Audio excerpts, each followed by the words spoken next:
So, have 360 cameras replaced the traditional action camera? From basically the starting point of GoPro, had every single one of their models. I started from the Hero 2, right up to what I have right here, which is the GoPro Hero 11 Black. It is a great camera. It's got an amazing set of features on it.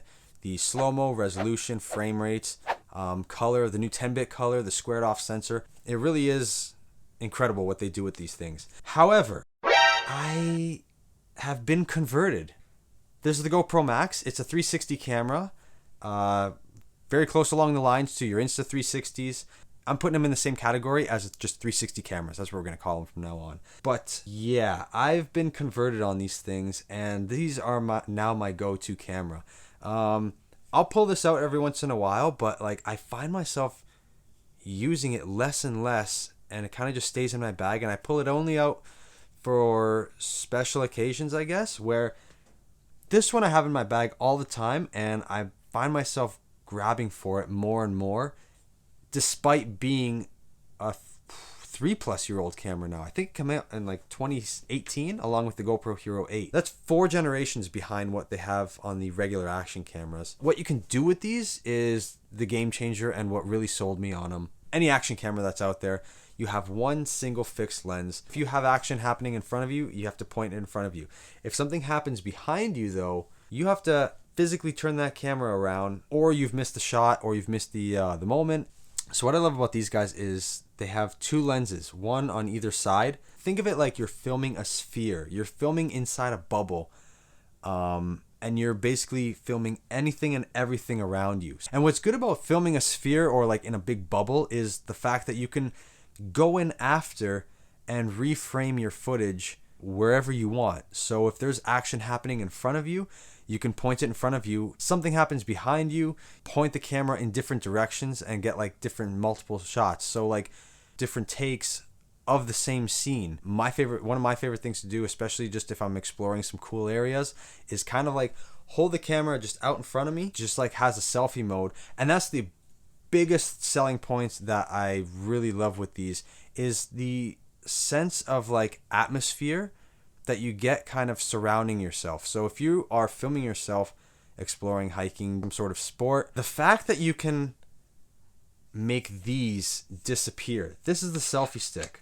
And the coolest thing about it, it disappears in your footage. So like you could be holding it out in front, it doesn't show up in the footage. And I think that's like crazy how it works. So yeah, basically for those of you who don't know how it works, what it is the easiest way to explain this is like the stick falls within the blind spot between the lenses.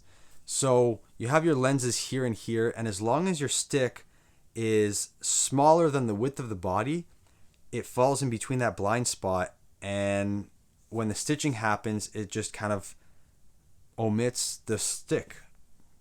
I guess that's the best way I can describe it without kind of like sounding like an idiot. But this stick is, I don't know, 120 centimeters long. It'll erase the entire thing. You don't have to worry about where you're pointing this thing. Like you could do this. You can do this if you wanted to. You can spin it around, and the stabilization from these cameras is absolutely rock solid. But it's one of my favorite features, and why I use this now and I don't use this as much. Despite the fact of it being like 5K and like all these crazy high frame rates, and this is limited to like 30 frames a second and like 1080p. You can go 60 frames a second, but you drop down to like 720p. You can upscale it. Yeah, despite those like downfalls, I still find myself using this just as far as like the shots I can get. The harder thing to actually do is pick up a regular action camera after using these for so long. Your mindset shifts and you start thinking in like a spherical space. So like when I'm thinking of shots, or if I'm thinking like angles or camera shots or whatever, something or anything along those lines, I'm thinking in this mode where like I have no limitations on where the camera's pointed.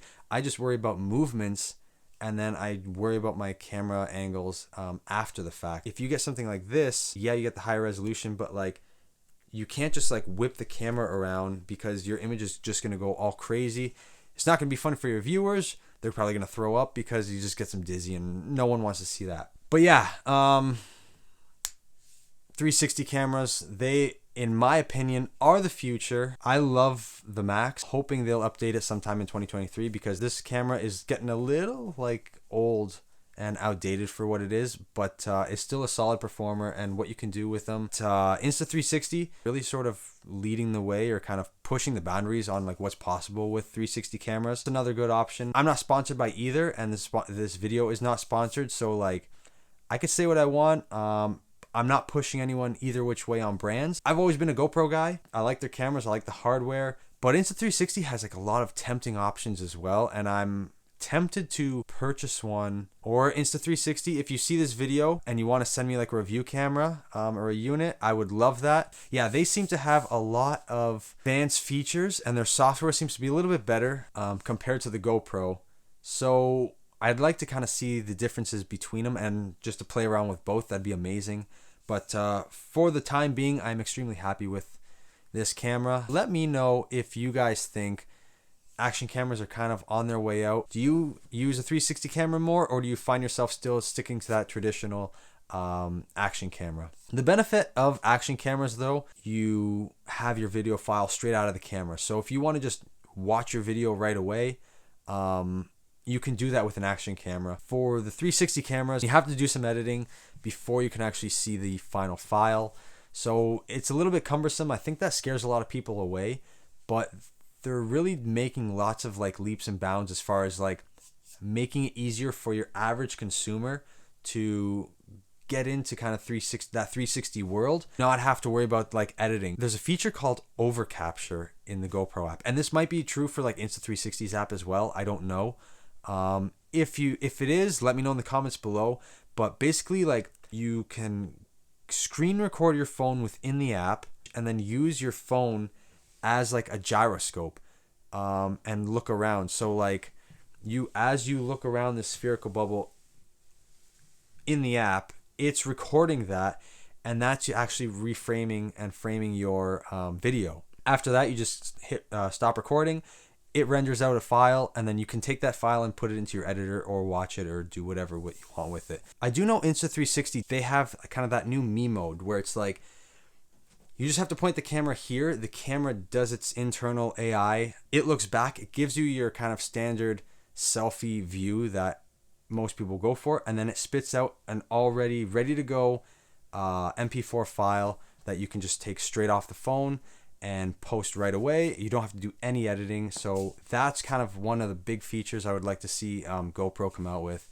Like I said, they're both amazing companies, both amazing brands. I'm not tied to either one of them. If anyone wants to sponsor me, I am more than happy to kind of work along with you guys. So to wrap this video up, I really think, yeah, 360 cameras are the future of action sports and filming. Just the fact they're so small as well. Just got to watch the lenses. That's the only thing they can kind of scratch, just because they're so like bulbous and exposed. And that's on any 360 camera. You can't get away from that, at least for the time being. But yeah, let me know your thoughts in the comments. Subscribe if you want to as well. And thanks for watching. We'll see you guys in the next video.